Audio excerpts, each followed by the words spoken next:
जी, नमस्कार। बिहार विधानसभा का इलेक्शन संपन्न हो गया। जैसे कि सब लोग लगे हुए थे, सब लोग चाहते थे कि उनकी उनके पसंद की सरकारें बन जाए। वास्तविक रूप में हमारी भी जनसुराज की तरफ झुकाव था और आप लोगों ने देखा बखूबी जनसुराज का प्रदर्शन अच्छा नहीं रहा। उसको अच्छे बहुमत वोट नहीं मिल पाए, उसने एक भी सीट नहीं निकाल पाई। अ, भारतीय जनता पार्टी को बहुत अच्छी उपलब्धि मिली, जदयू को बहुत अच्छा उपलब्धि मिला। आपने देखा कि आरजेडी का ग्राफ कितना नीचा गया, उसने बहुत ही बुरा प्रदर्शन रहा। इन सभी चीजों के बीच में निकल के आया कि बिहार को एक सरकार मिली, बिहार ने एक चुनाव किया अपने अगले मुख्यमंत्री का, अपने अगले सरकार का, जिसका मुख्यमंत्री 2-4 दिनों में क्लियर हो जाएगा, कौन बनने जा रहे हैं। 20 तारीख को शपथ ग्रहण हो जाएगी। लेकिन इन सभी चीजों के बीच में सवाल आके रह जा रहा है जनसुराज के ऊपर कि जनसुराज की रैलियों में इतनी भीड़ हो रही थी, प्रशांत किशोर इतनी बड़ी दावे कर रहे थे, आखिर उन दावों का क्या हुआ।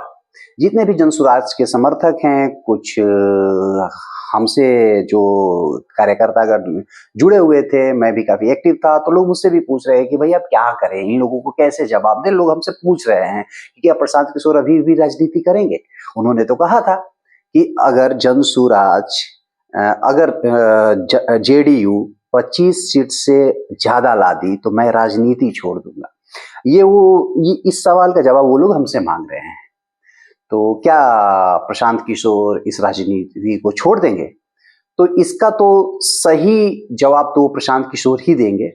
लेकिन जहां तक मेरी अपनी व्यक्तिगत सोच है और जहां तक मैं समझ पा रहा हूं, मुझे ऐसा लग रहा है कि प्रशांत किशोर ने बेशक ही कहा था कि अगर 25 सीट से ज्यादा ला दी जेडीयू तो मैंने राजनीति छोड़ दूंगा।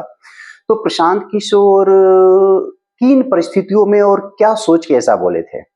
प्रशांत किशोर को ऐसा एक्सपेक्टेशंस था कि नीतीश कुमार की सरकार से हमेशा प्रशांत किशोर ने ये भी कहा है कि नीतीश कुमार काफी ईमानदार व्यक्तित्व के नेता हैं, उनके शुरू के कार्यकाल बहुत अच्छे रहे हैं। वो नीतीश कुमार व्यक्ति विशेष नीतीश कुमार की बात की जाए तो काफी उनके प्रशंसक रहे हैं, जैसे मैंने उनको ऑब्जर्व किया है। उनकी बातों को सुन के, उनके सारे कैंपेन में, जहां भी उनके इंटरव्यूज में नीतीश कुमार के ऊपर जो भी सवाल किया गया है, तो उन्होंने ऐसा ही जवाब दिया है। अब वो जेडीयू की बात इसलिए कह रहे थे कि जेडीयू नीतीश कुमार के इतने एक्टिव अभी नहीं थे और उनकी कार्यकाल में बाकी वो पार्टी कुछ अच्छा उभर के नहीं आ पाती, कुछ कर नहीं पा रही थी अभी, जिसके हिसाब से उनको ऐसा लगा होगा। लेकिन इनके ये स्टेटमेंट देने के बाद बहुत सी चीजें 360 डिग्री टर्न हुई। जैसे कि सभी महिलाओं के खाते में 10-10 हजार रुपए गए। आप भी जानते हैं बिहार में पर कैपिटा इनकम की क्या स्थिति है, पॉवर्टी किस लेवल तक की गरीबी है वहां पे। 10,000 रुपए अगर किसी परिवार को मिल जाते हैं तो आप समझिए कि उनके हस्बैंड या उनका बेटा बाहर जाके कमाता है ना, तो 5-6 महीने में 10,000 रुपए बचा पाता है और वो भेजता है घर पे।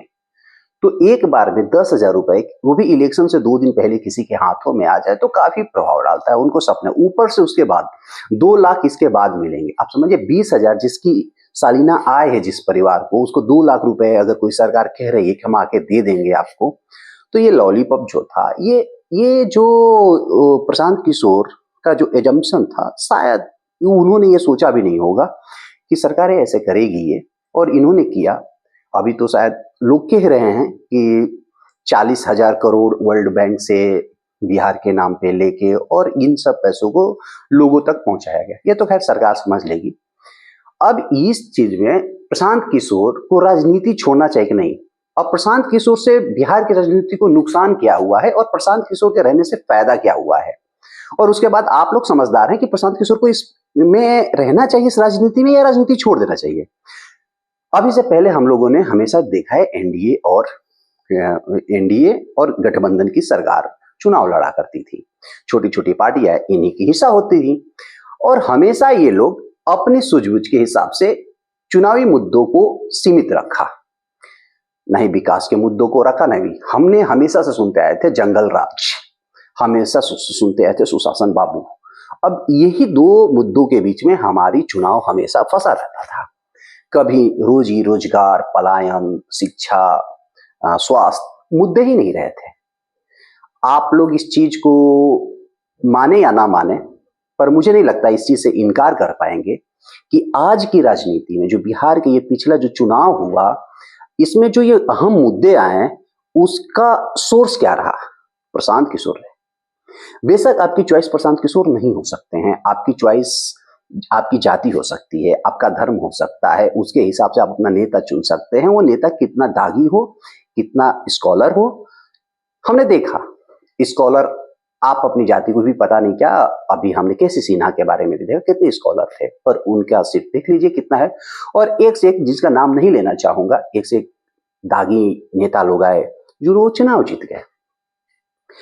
किसी दागी पृष्ठभूमि वाले नेता के बेटे आए, वो चुनाव जीत गए। तो लोगों ने डिसाइड कर लिया है कि हमारे समाज शिकायत करेंगे, लोग शिकायत बहुत होगी उनको कि हमारी सरकार हमारे लिए कुछ कर नहीं रही है, हमारी जाति के लिए कुछ हो नहीं रहा है, हमारी भागीदारी नहीं है। प्रशांत किशोर ने इन सब चीजों का ध्यान रखा। एक विशेष जाति के लिए पार्टी नहीं बनाई, विशेष जाति के लिए सीट का बंटवारा नहीं किया, एक विशेष समुदाय के लिए अपने चुनावी मुद्दे नहीं रखे, उस बिहार के कल्याण के लिए मुद्दे रखे। और इसमें उन्होंने बहुत कोशिश किया कि अपनी इस बात को हर लोगों तक पहुंचाएं, और मुझे नहीं लगता कि उनसे कहीं चूक हुई है पहुंचाने में। उन्होंने भली भांति पहुंचाई है और ये बातें सब जगह गई है, सबके पास गई है। लेकिन उसके बावजूद किसी ने ये चॉइस को अपने आने वाले भविष्य को सुधारने को लेकर, अपने बच्चों की भविष्य को देखने के बजाय सभी ने अपनी जाति और अपने कास्ट के नेता के लिए चुनाव किया, वोट दिया। या हो सकता है उन्हें एक बार और एनडीए सरकार को मौका देना चाहा, सोचा कि एक बार और देखते हैं। तो इसमें प्रशांत किशोर से ये बिहार की जो चुनाव था, इसमें क्या हुआ? फायदा ही हुआ। सरकारें जो भी थी वो मुद्दा पे रही। अभी सबने जॉब की बातें की है, सबने इंडस्ट्री लगाने की बातें किया है, सबने पलायन रोकने की बातें की है, सब लोगों ने ये बातें की है। प्रशांत किशोर सत्ता में नहीं आए, लेकिन उन्होंने मुद्दों को सत्ता में ला दिया है, आपके विकास की बातों को सरकार में ला दिया है। अब सरकार इसके ऊपर चलेगी। और रही बात प्रशांत किशोर को चुनाव में रहना चाहिए या नहीं रहना चाहिए, ये आप अपने आप से पूछ लीजिए पहले कि प्रशांत किशोर को छोड़ के जाना चाहिए नहीं। अगर आपको लगता है छोड़ के जाना चाहिए तो आप स्वतंत्र हैं, आप अपनी बातें रख सकते हैं। और आपको लगता है कि प्रशांत किशोर को नहीं रहना चाहिए, इनके वजह से ऐसे विपक्ष में भी नेताएं रहने चाहिए जो बातों को, सरकार को मुद्दों से भटकने ना दे, मुद्दों पे बांध के रखे, तो मुझे नहीं लगता कि आरजेडी ने जो विपक्ष में रही है, महागठबंधन विपक्ष में रहा है, कांग्रेस जो उसका पार्ट रहा है, आरजेडी जो उसका पार्ट रहा है, इन्होंने सरकार को उन मुद्दों पे लाने के लिए मजबूर नहीं रखा। प्रशांत किशोर के पास भले ही एक सीट नहीं आई है, आप लोगों ने उनको 2-3% ही वोट दिए हैं, उससे ज्यादा नहीं दिए हैं, फिर भी प्रशांत किशोर एक मजबूत विपक्ष का रोल निभा सकते हैं। आपको अपना बिहार बचाना है, अपने बिहार के लिए चिंता है, अपने बिहार के बारे में सोचते हैं, तो आप ईमानदारी से बताइएगा कि प्रशांत किशोर को जेडीयू 25 सीट से ज्यादा ला दी है सिर्फ, और उन्होंने ये कहा था कि वो नहीं ला पाएगी, सिर्फ इस वजह से प्रशांत किशोर को छोड़ देना चाहिए। आपको इतनी आजादी, कम से कम प्रशांत किशोर ने इतनी एक्सेस दिया हुआ है, आजादी तो हमें हमारा कॉन्स्टिट्यूशन दिया हुआ है, लेकिन हम उसको यूज कहाँ कर पा रहे थे? जहां हमारा एक्सेस कहाँ था, किसी के पास नहीं था। प्रशांत किशोर उस चीज को प्रोटेक्ट किए हैं। आप जा सकते हैं, उनसे सवाल पूछ सकते हैं। कल वो प्रेस कॉन्फ्रेंस करने वाले हैं 11:30 बजे के आसपास पटना में, जिसमें वो आगे की अपनी रणनीति बताएंगे। वो चुनाव में हैं, आगे की पॉलिटिक्स में रहेंगे नहीं रहेंगे, बिहार के लिए उनकी लड़ाई जारी रहेगी नहीं रहेगी, ये सब क्लियर कर देंगे। लेकिन आप और हम एक बार सोचें कि हमें प्रशांत किशोर चाहिए कि नहीं चाहिए। क्या इससे पहले लोग ऐसी बातें कहे हैं कि नहीं कहे हैं जो कि बातें सच्ची नहीं हुई हैं?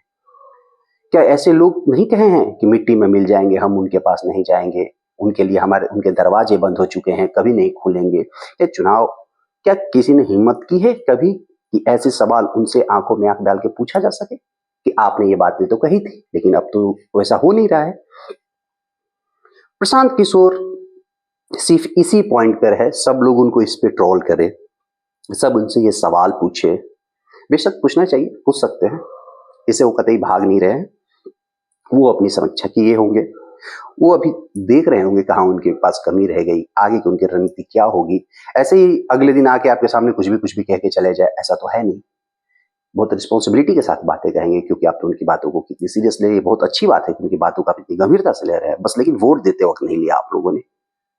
वापस से लोगों की लाइन आ रही है, फिर से लोग वही ट्रेन पकड़ पकड़ के बाहर जा रहे हैं रोजी रोजगार के लिए। तो आप लोग विचार करिए कि बिहार की राजनीति में प्रशांत किशोर को रहना चाहिए कि नहीं रहना चाहिए। और प्रशांत किशोर तो बता ही देंगे, कल उनका कॉन्फ्रेंस होने वाला है 11:30 बजे पटना में। आप लोग जरूर सुन लीजिएगा, जुड़ जाइएगा उस कॉन्फ्रेंस से, और आपको आपके सवालों का जवाब आपको मिल जाएगा। तब तक के लिए खुद मंथन करिए कि प्रशांत किशोर आपके लिए वरदान है या अभिशाप है। धन्यवाद।